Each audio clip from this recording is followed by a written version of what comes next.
Ya saben los resultados de la elección. ¿Quién ganó?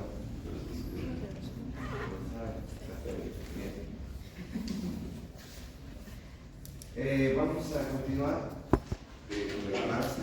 Nos habíamos quedado en el momento de estudios complementarios, los cuales, como había indicado a la clase anterior, existen estudios prequirúrgicos, ¿no? Obligatorios, pero en muchos casos estos estudios pueden ser completos, parciales o necesitar solo un parámetro de estos, y eso va en función al diagnóstico o al tipo de paciente que tenemos.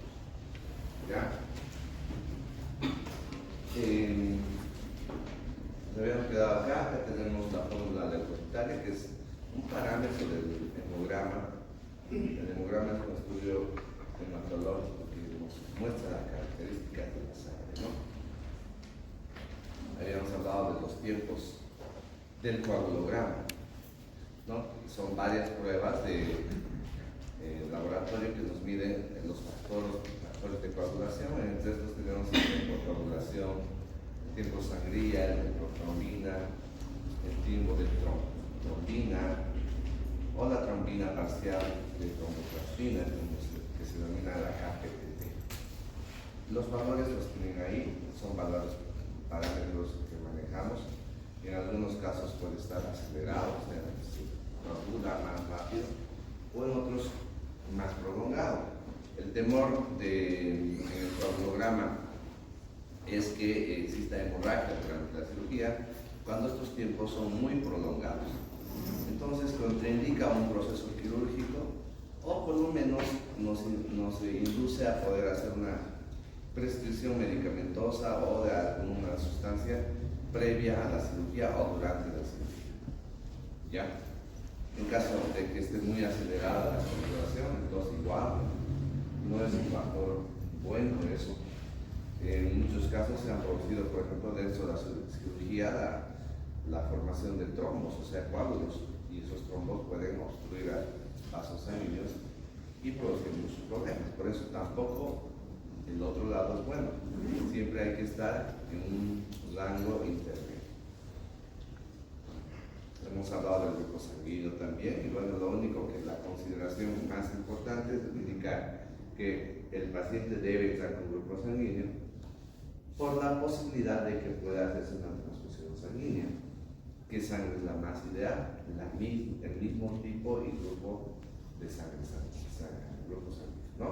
Para poder hacer transfusión. En cuanto a las transfusiones, se puede transfundir el total de la sangre o se puede separar de la sangre algunos componentes. Por ejemplo, actualmente cuando uno tiene mucho sangrado, no se coloca toda la totalidad de la sangre del donante. Se lo separan los glóbulos, la parte globular, y solamente se le coloca la parte globular. La parte plasmática se lo desecha, o en los laboratorios, como hay en hematología, se obtiene del plasma la fibrina, las plaquetas o simplemente plasma, ¿no? Entonces, se puede, como se había dicho, hacer transfusiones de los componentes sanguíneos que necesitemos. En las hemorragias, pues, si tuviera una hemorragia, no me interesa la parte globular. Le saco el plasma y le coloco un plasma y ahí le aplico las plaquetas. Ese se llama plasma rico en plaquetas. Han debido escuchar en algún momento. En cirugía estética, por ejemplo, utilizan la medicina estética plasma, por ejemplo. Entonces, son componentes de la sangre que los separan. Bien, hemos hablado también de la glucosa. Es una sustancia química que está en nuestra sangre, que es muy importante. Hay que entrar con valores normales. No es muy adecuado para el paciente entrar con un cuadro descompensado de diabetes. Eso no significa que al paciente diabético no le vamos a operar. Sí se le tiene que operar. Hay situaciones emergentes que debemos operar, pero en nuestras posibilidades tenemos que entrar con los valores de glucosa normales. Hay dos tipos de diabéticos: diabéticos que se cuidan ¿no? Están enfermos, tienen un buen tratamiento, control dietético y sus niveles de glucosa están normales. Pero hay diabéticos que se descuidan, no hacen tratamiento y esos son los problemáticos, ¿no? Y en cuanto a la glucosa siempre se evalúa cuando uno está en ayunas, ¿no? Esa es la glucosa en ayunas, y los valores de la glucosa en ayunas son esos, de 70 a 100. Pero en circunstancias cuando son cirugías emergentes no vamos a esperar que el paciente esté en ayunas, tenemos que operarlo. Entonces podemos sacar una glucosa postprandial, se llama, que el límite máximo, como ya hemos dicho anteriormente, es menos de 180 miligramos por decilitro, es el valor que debemos manejar para poder hacer una intervención quirúrgica. Pero ¿qué pasa si es que no se puede compensar? O sea, le damos el tratamiento, le ponemos insulina, le ponemos todo y sigue los valores altos. Ahí valoramos ya el tema de la urgencia de la cirugía, ¿no? Entonces, si es un procedimiento que depende de la vida del paciente, hay que operar. ¿Sí? Pero si se puede todavía esperar y compensar al paciente, es mejor compensarlo siempre. Dentro de los estudios de un laboratorio prequirúrgico está muy contemplado el tema de los iones, ¿no? Los iones que se dividen en aniones y cationes. En este caso, el sodio, el potasio, los cloruros, el calcio son muy importantes para pensar en la cirugía, porque estos electrolitos en muchos de los casos son parte del funcionamiento de sus diferentes órganos y sistemas. Por ejemplo, el tema del potasio es un ion, en este caso un cation, que actúa mucho en la funcionalidad cardíaca, ya sea el déficit de potasio o el aumento de potasio, pues puede alterar el normal proceso de la cirugía. Y entonces los anestesiólogos se fijan mucho en los electrolitos, por ejemplo, y son los que nos suspenden las cirugías, ¿no? Le presentamos al anestesiólogo el expediente y nos dice, bueno, su potasio está muy alto, este paciente me va a hacer un paro en la cirugía. Entonces, no entramos, compénsenle, llévenle a hemodiálisis y le bajamos el potasio. ¿Por qué? Porque es importante tener unos valores normales. O lo contrario, puede haber un déficit de potasio, entonces primero le ponemos la reposición, le ponemos los potasios que le falta y obviamente vamos a operar. Lo mismo sucede con el sodio. El sodio actúa especialmente en la transmisión neurológica y tenemos muchos deterioros a nivel del sistema nervioso central y periférico por alteración del sodio, y lo mismo sucede con el cloro, ¿ya? Y así indistintamente los demás electrolitos como el calcio, el magnesio, que también son importantes. Bien, las proteínas.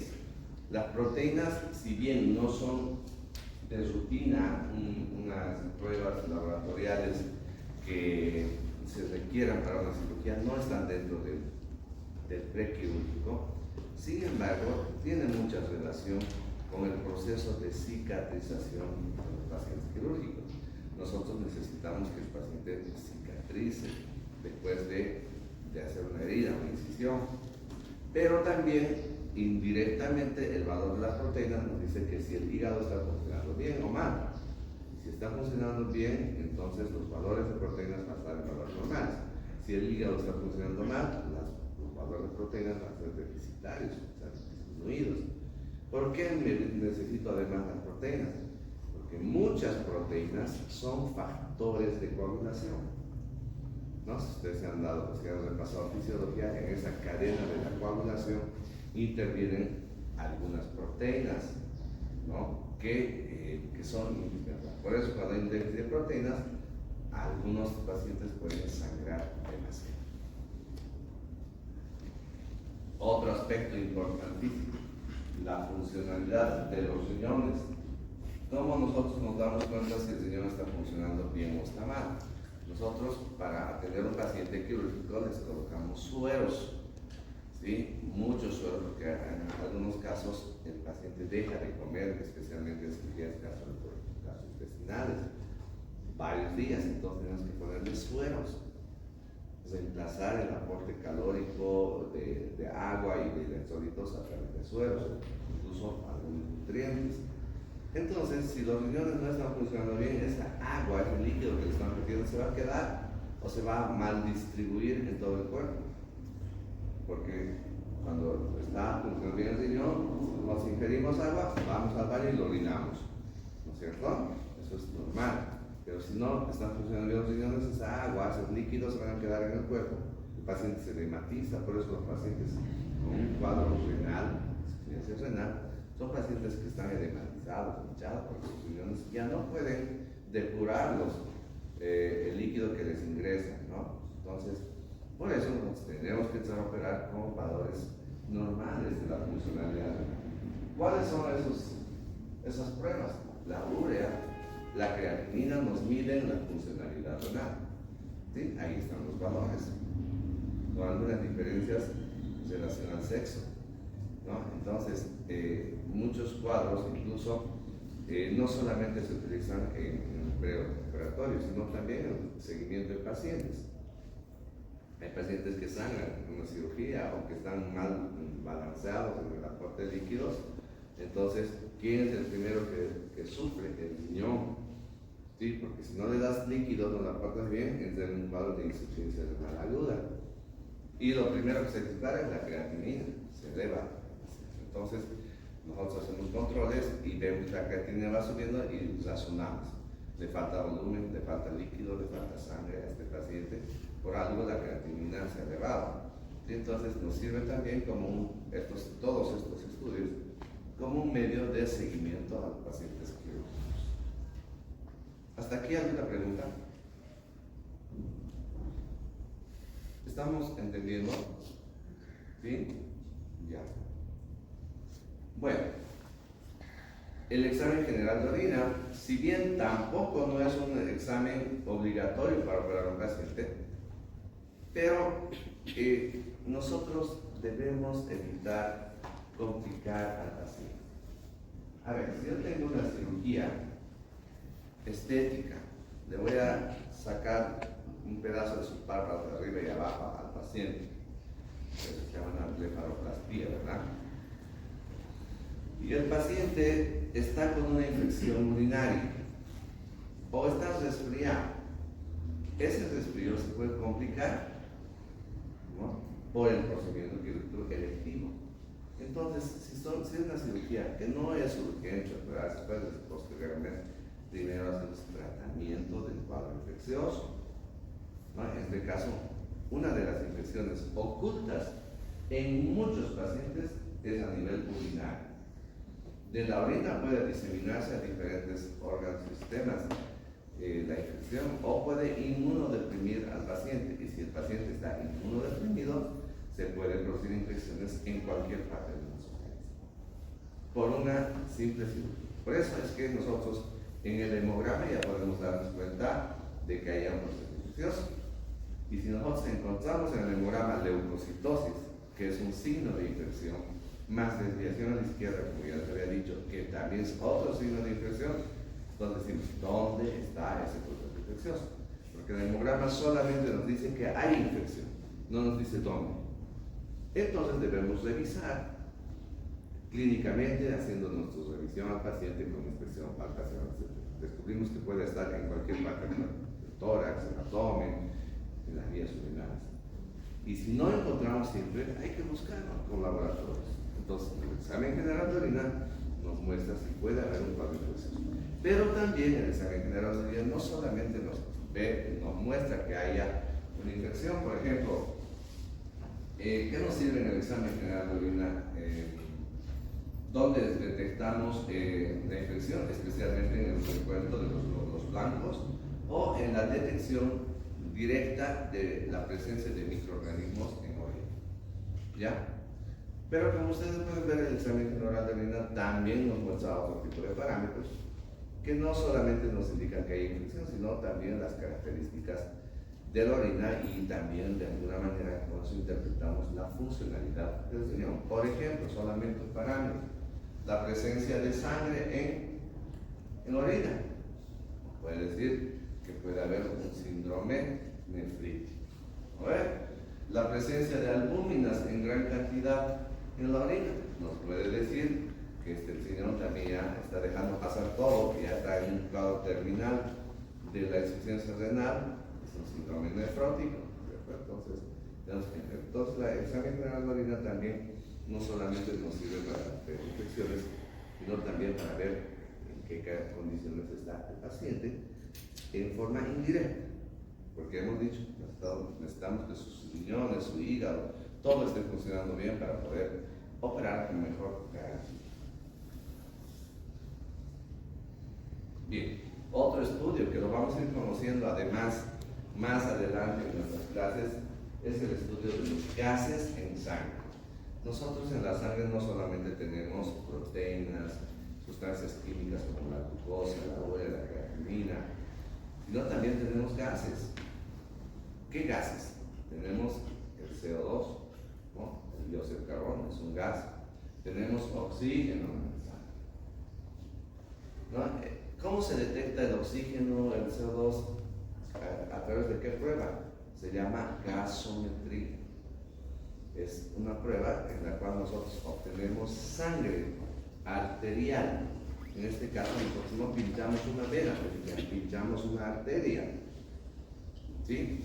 Le sacamos esa sangre y mandamos a un aparato que nos mide los gases en sangre. Pero ese estudio de gases en sangre no solamente nos mide la presencia de CO2 y oxígeno, también nos puede medir el pH, nos puede medir el bicarbonato, incluso hasta los electrolitos y otros componentes más. Pero se llama así gasometría. ¿Ya? La gasometría, como vamos a ver en otra clase más adelante, es un tema de nuestro avance. Nos va a detectar alteraciones del pH, ¿no? O sea, tanto como la acidosis y la alcalosis, que ustedes lo van a ver también en otras materias, pero en cirugía tienen su importancia porque muchos de nuestros pacientes pueden entrar en algún momento en estos cuadros, ya sea de acidosis o de alcalosis, que va en función a la medición del pH. Y ya nos vamos a dar cuenta incluso que hay diferentes tipos de alcalosis y de acidosis, ¿no?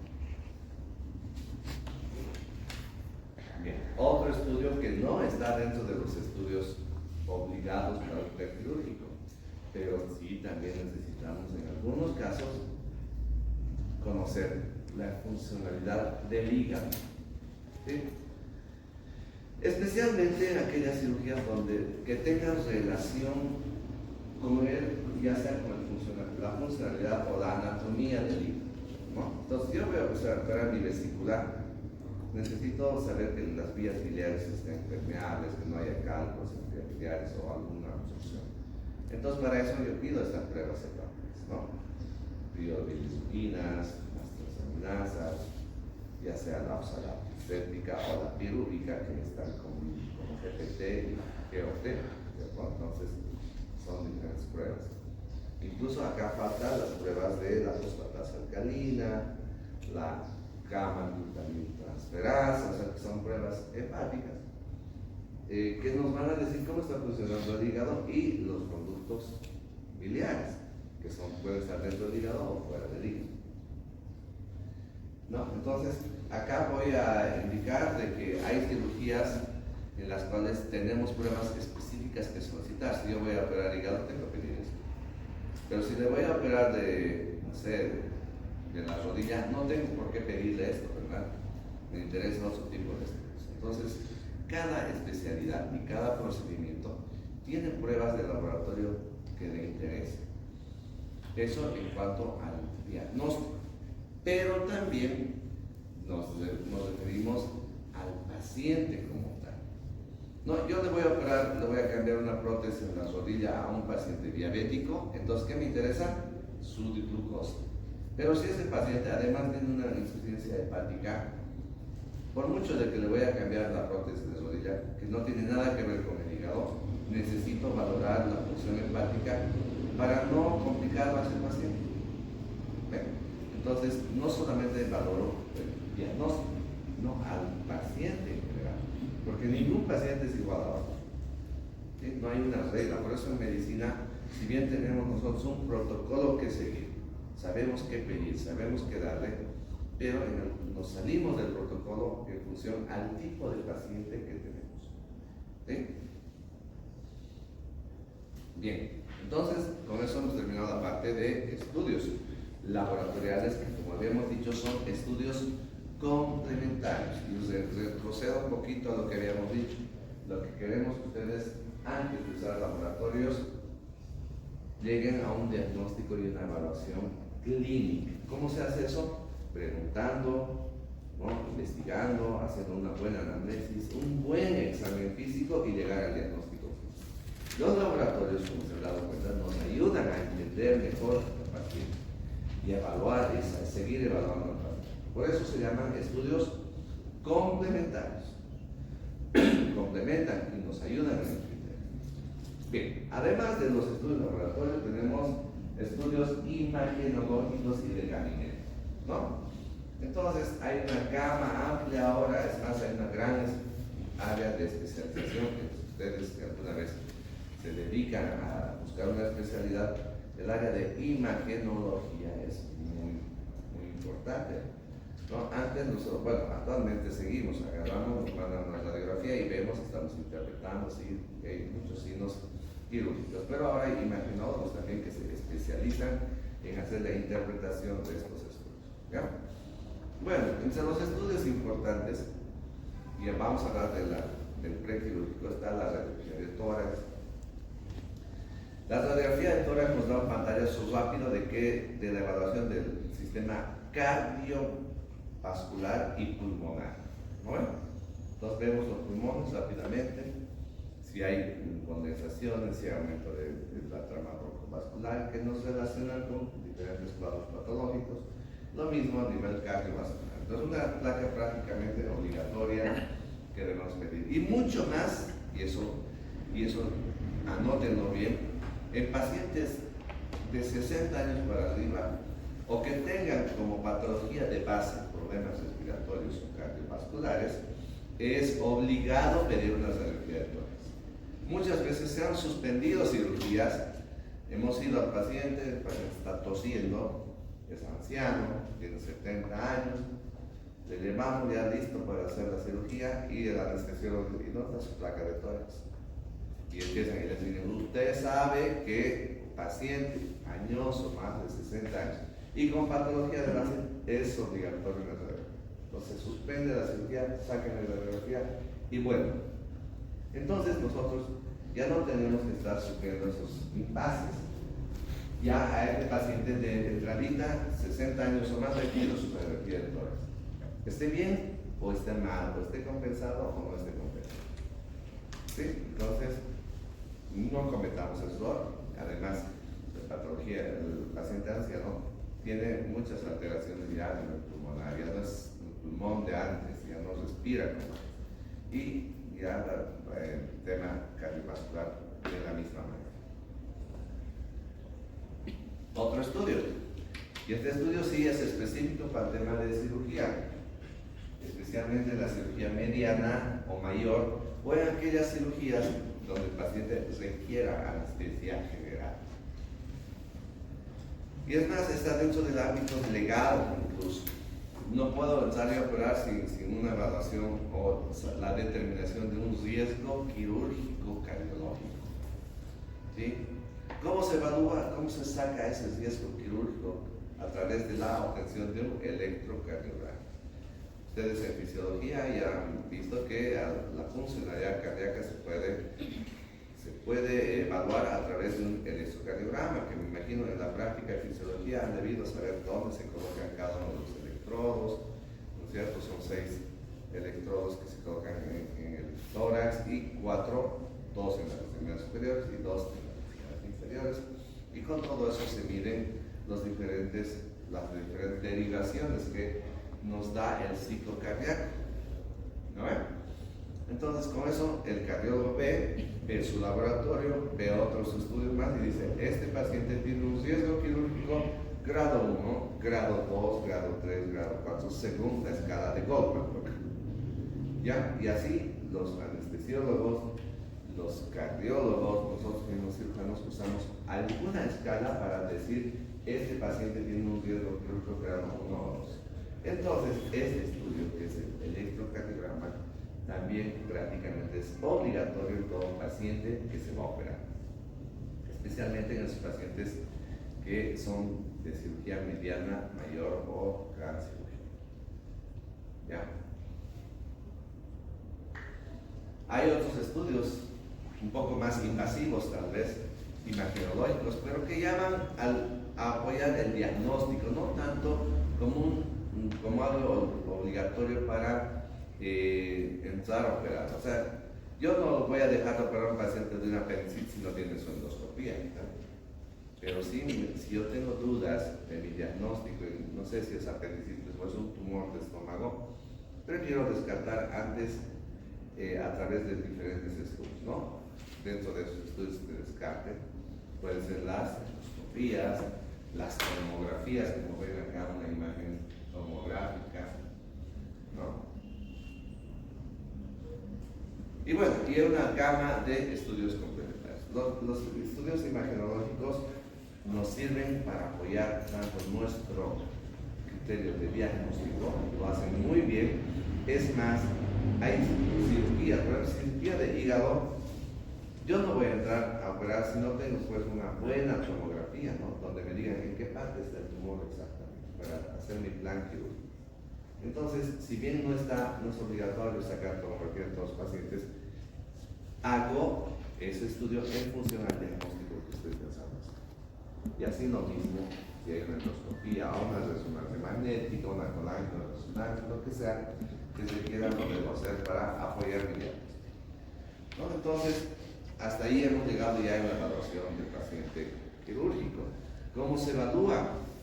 No se olviden, a través de ese esquema, ese sistema de la historia clínica, que tienen una primera parte que es la parte subjetiva, que se llama anamnesis, una segunda parte que se llama examen físico, llegamos al diagnóstico clínico, y esos estudios complementarios que hemos mencionado en las dos últimas clases nos ayudan a llegar a un diagnóstico más preciso, diagnóstico definitivo.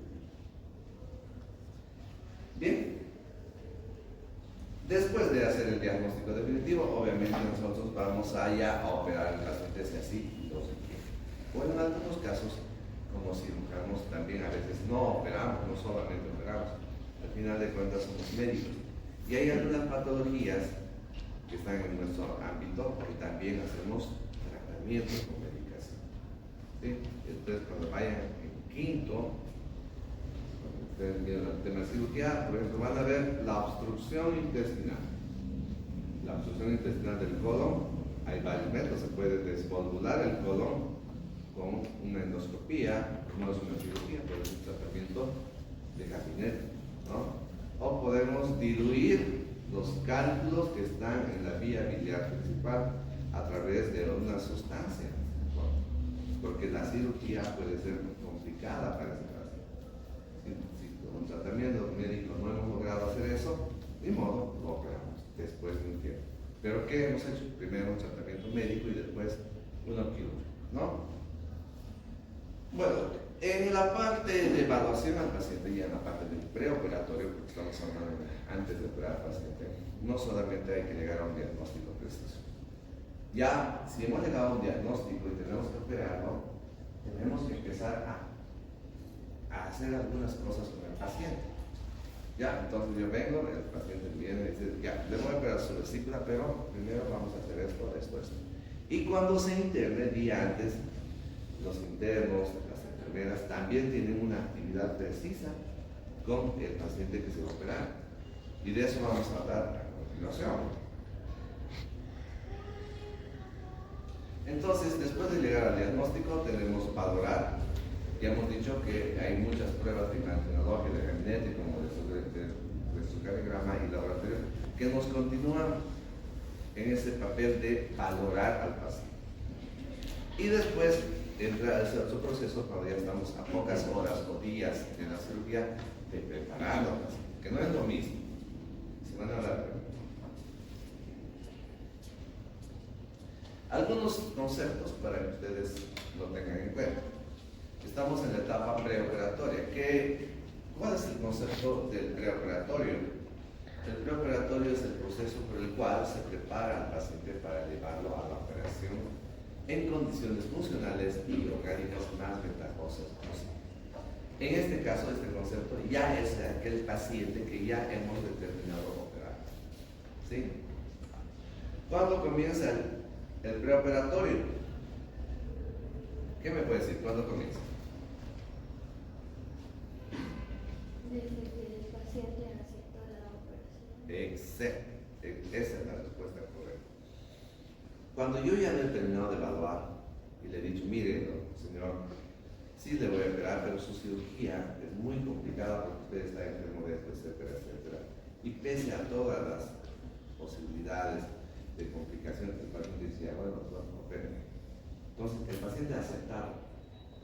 Yo le he propuesto, con todas las posibilidades, ahí comienza el preoperatorio, o sea, evaluar completamente y determinar. ¿Sí? ¿Y cuándo termina? ¿Cuándo termina? ¿Sí? Cuando comienza la cirugía. Sí, puede ser, o cuando estamos en camino al quirófano, ¿no? Le hemos sacado la camita de esta internación, en silla de ruedas o en camillita, estamos llevando al quirófano y hemos entrado al quirófano. Ahí, como ustedes, cuando veamos el intraoperatorio, vamos a ver que el intraoperatorio también tiene sus partes, sus fases. ¿Sí? Entonces, ahí puede ser el momento en el cual concluye el preoperatorio. En este caso, algunos conceptos también, hay autores que han dividido el preoperatorio en fases o en tipos. ¿Sí? Entonces, en este caso tenemos un preoperatorio inmediato y uno inmediato. El inmediato se puede subdividir a su vez en dos, ¿no? Uno, desde que el paciente se hace el diagnóstico del paciente y tiene una patología quirúrgica hasta que ingresa al hospital. Fíjense, está entrando al hospital, es una primera fase. No está entrando a operarse. Pero después de internarse en el hospital, viene otro momento en el cual el paciente ingresa al hospital hasta las 24 horas antes de su cirugía, que es el último día antes de operarlo. En ese último día hay que prepararle al paciente. ¿Sí? Entonces, en otras palabras, y con ejemplo para que ustedes me entiendan mejor, el preoperatorio inmediato tiene dos partes. Uno, en mi consultorio. No, viene el paciente al consultorio, ya sea del hospital o a la consulta privada, le he evaluado, le he hecho estudios, esa sería la primera parte, ¿no? Y le he dicho, vaya a internación, hasta ahí termina. Y la otra parte es 24 horas antes de su cirugía, pero ya no intervengo yo como médico. Interviene la enfermera, interviene el interno, le dirá que si corte, no sé, si algunos pacientes tienen que operar la región abdominal para poner una malla en la hernia, tendrán que rasurarle, celular, lavarle, limpiarle.